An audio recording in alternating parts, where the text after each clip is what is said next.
There's no one-size-fits-all answer. Yeah. It's very difficult for me to understand why somebody wouldn't own physical gold. Yeah. Because I believe that a replay of the 70s, in a financial sense, is inevitable, you need to look at what worked in the 70s. During the period where the US dollar lost 75% of its purchasing power and other countries did worse, the gold price increased 30-fold.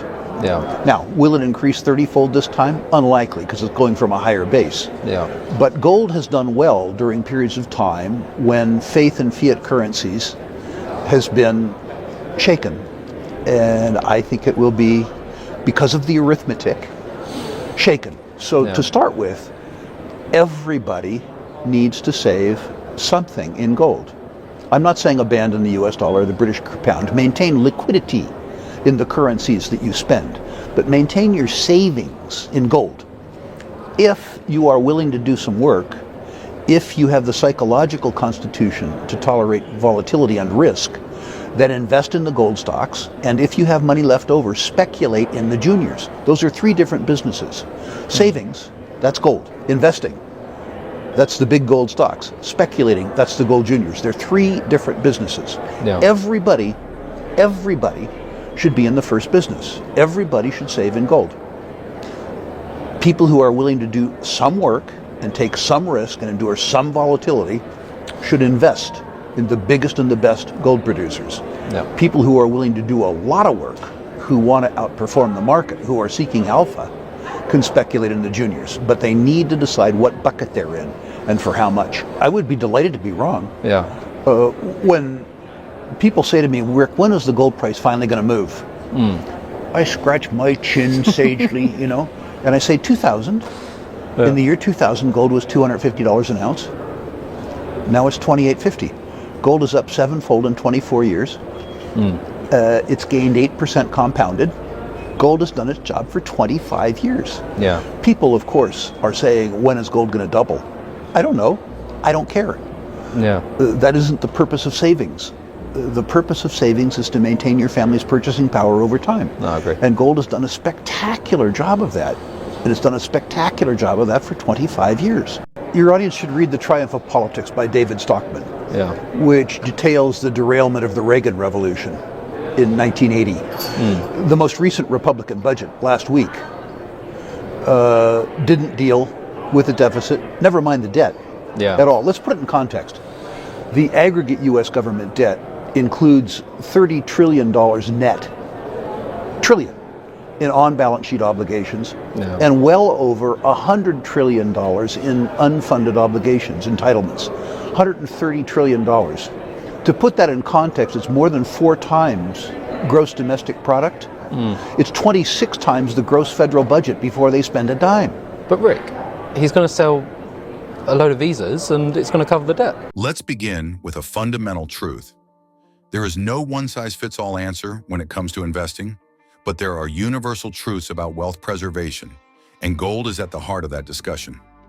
The reason I've advocated for gold for decades isn't because I believe it's going to double overnight or become some speculative rocket ship. I do it because gold is money, real money, not a currency that can be printed into oblivion, not an IOU from a bankrupt government, just timeless, borderless, incorruptible wealth. We are entering a period, no, we are already living in a period, that mirrors the 1970s in many important ways. Back then, the US dollar lost 75% of its purchasing power over the course of a decade. In that same time frame, gold appreciated 30-fold. Now, will we see a 30-fold increase again? Unlikely, because we're starting from a much higher base. But the principle remains. Gold performs best when fiat currencies falter, and that's exactly what we're seeing today. You don't need to be a PhD economist to understand this. All you need to do is look at the numbers. The US has over $30 trillion in on-balance sheet obligations and more than $100 trillion in off-balance sheet entitlements like Medicare, Medicaid, and Social Security. That's $130 trillion in total obligations compared to just $5 trillion in annual federal revenue. That's a debt load over 26 times what the government earns in a year before it even starts spending. How is that sustainable? The arithmetic alone tells the story. And here's the thing, there's no miracle fix for this. There's no magic line item in the budget that can plug a $130 trillion hole. Some folks like to wave their hands and say, oh, we'll sell some visas, or we'll stimulate our way out of it. That's political fantasy. The reality is that there are only a few ways out of this kind of crisis. You can default outright, which would collapse the system. You can raise taxes significantly, which would gut the economy. Or, and this is what governments always do, you inflate your way out of it.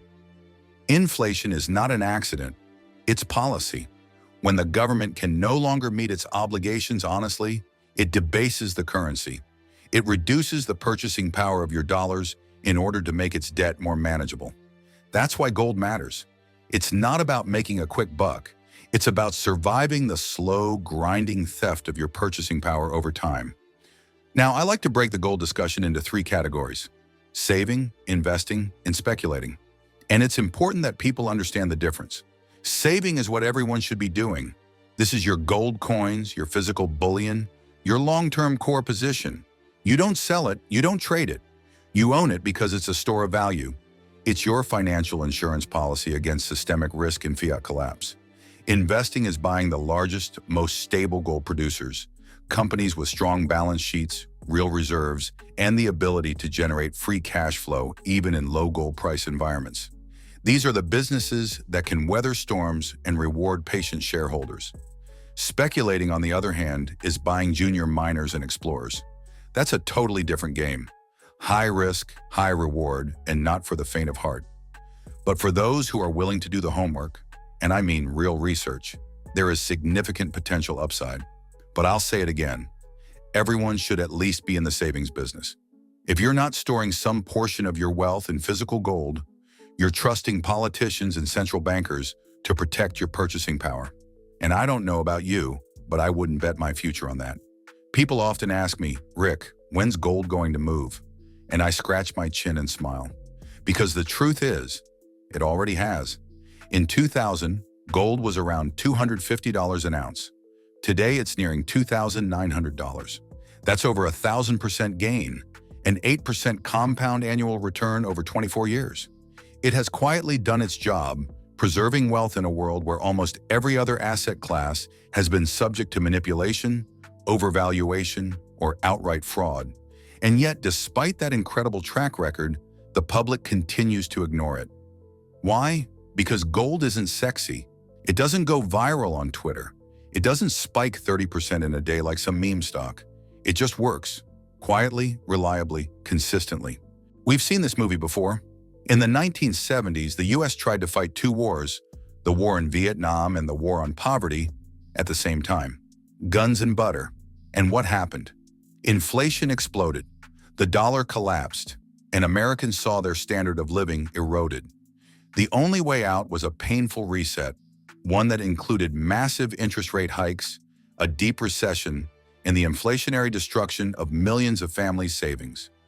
We're headed down the same road again, but this time the numbers are even bigger, the debt is even worse, and the political will is even weaker. I'm not saying this to scare anyone. I'm saying it because if you wait until the headlines catch up to reality, it will be too late. The smart money is already moving, the central banks are already preparing, and if you're just watching the S&P or chasing the next tech bubble, you're going to miss the opportunity of a generation. If there's one thing I've learned, it's this. You don't wait for the fire before you buy the insurance. And gold is the best financial insurance mankind has ever known. Elon is a known consumer. Yeah. Now, I think how this ends. Yes, they cut some expenditures. And yes, they rejig entitlements. Old rich folks like me, they take away the cap on Social Security at the same time that they means test our benefit. In other words, they steal our contribution. Yep. And they raise the eligibility years. They have to do that. And then they inflate away the net present value of the obligation. In the 1970s, in the United States, we reduced the purchasing power of the US dollar by 75% in 10 years. That's a tax. But you can politically honor the nominal obligation if you inflate away the net present value of the obligation. Yeah. That's how this ends. People need to understand that. There is no arithmetic alternative. One more time for your audience. Yeah. There is no arithmetic alternative. And I don't think, just like you said, we don't need to do the numbers. People don't like to do the numbers. It isn't until people do the numbers that they understand the reality of the situation. So I think we paper over the problem for at least 2 years. Because people don't want to face reality. When people talk about fraud and abuse in government, they're talking about benefits they don't get. Yeah. The benefits that they get are necessary and needed. The benefits that other people get are fraud and abuse.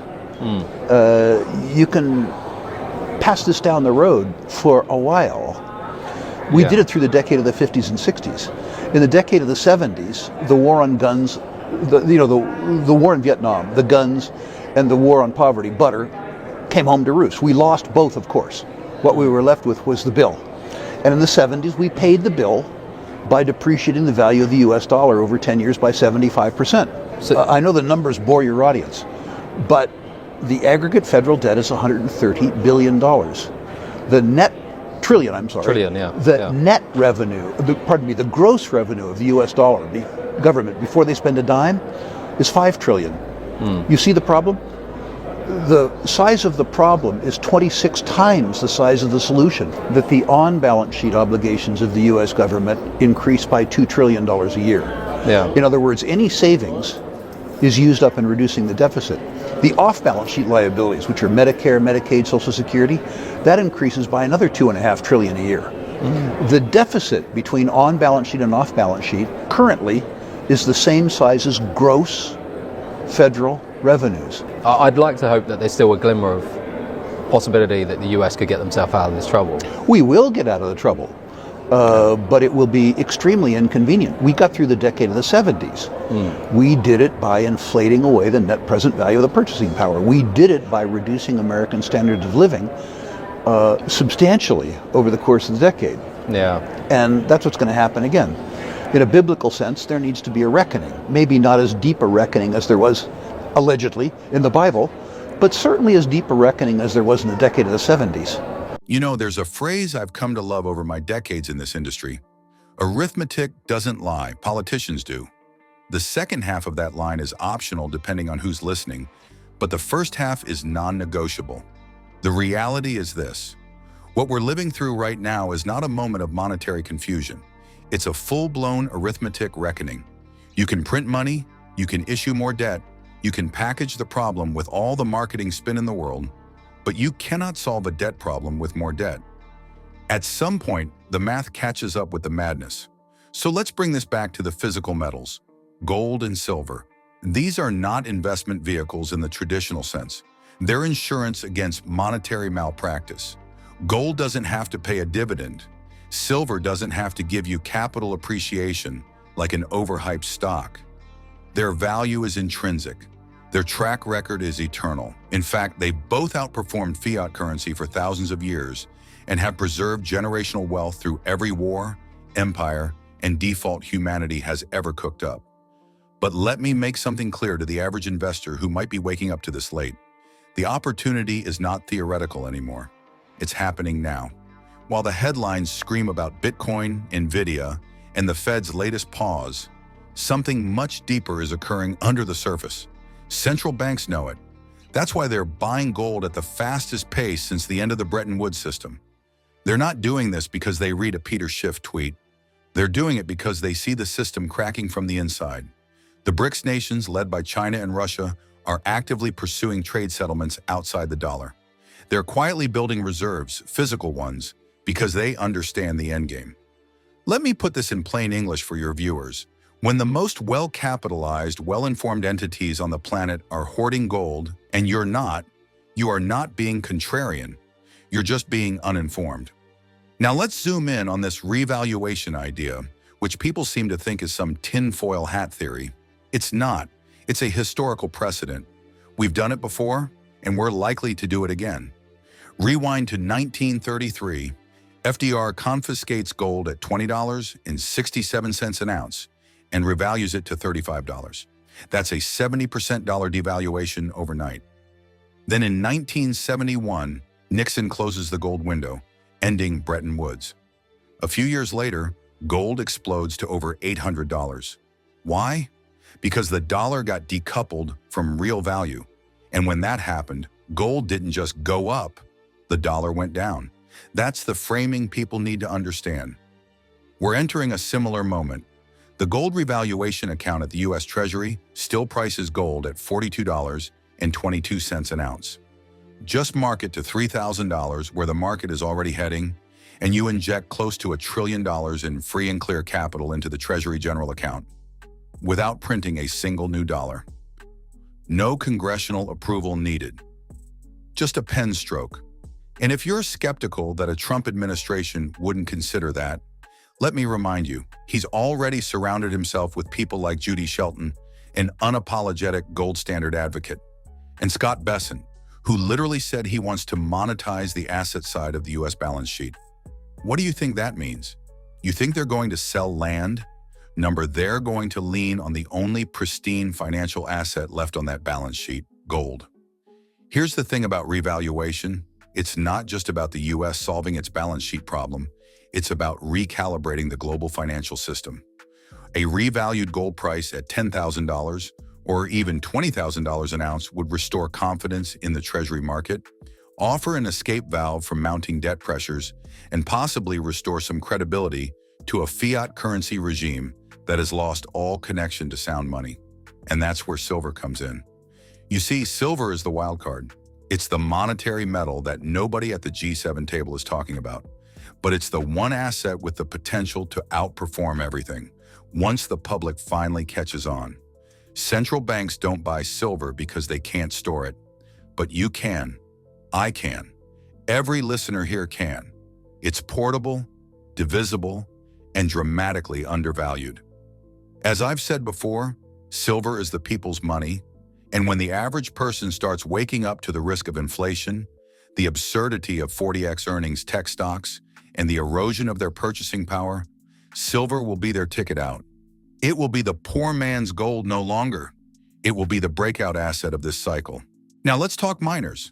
The valuation disparity between gold prices and mining stocks is wider now than I've ever seen. These companies are generating record profits at $2,900 gold, yet their share prices barely budge. Why? Because Wall Street still thinks gold's rise is a fluke. The analysts haven't updated their models. The institutions are still underweight. That's not a bug in the system. It's the opportunity. Think about this. Gold is up more than 40% over the last 12 months, silver up nearly 50%, and yet mining stocks are still trading at single-digit PEs.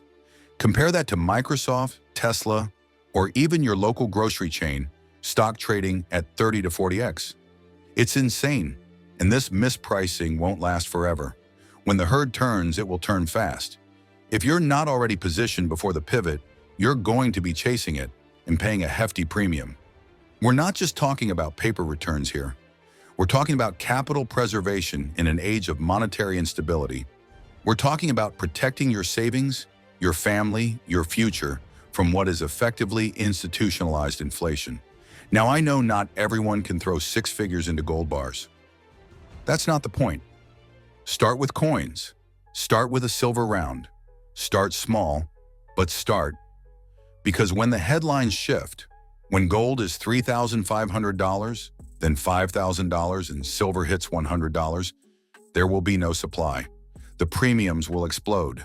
The dealers will be out of inventory, and you'll be wishing you had acted when everyone else was distracted by AI stocks or meme coins. Let me leave you with this. The most important investments are never made when the crowd is cheering. They are made in the quiet corners of the market by people who understand that risk isn't just about volatility. It's about being on the wrong side of history. Gold is not just another commodity. It is the fulcrum of the next monetary reset. Silver is not just a hedge. It's the lever that amplifies the return. And both are screaming at you right now, not with hype, not with headlines, but with cold, hard numbers. You don't need to believe me. Just believe the math. And that's the real bottom line, folks. The arithmetic never lies. Stay informed about the latest developments shaping the precious metals markets with regular updates from the Finance Daily team. Not only that, but as a subscriber, you'll also receive timely silver and gold price notifications and early access to groundbreaking news unavailable to the general public. join our free gold and silver newsletter today, link in the description.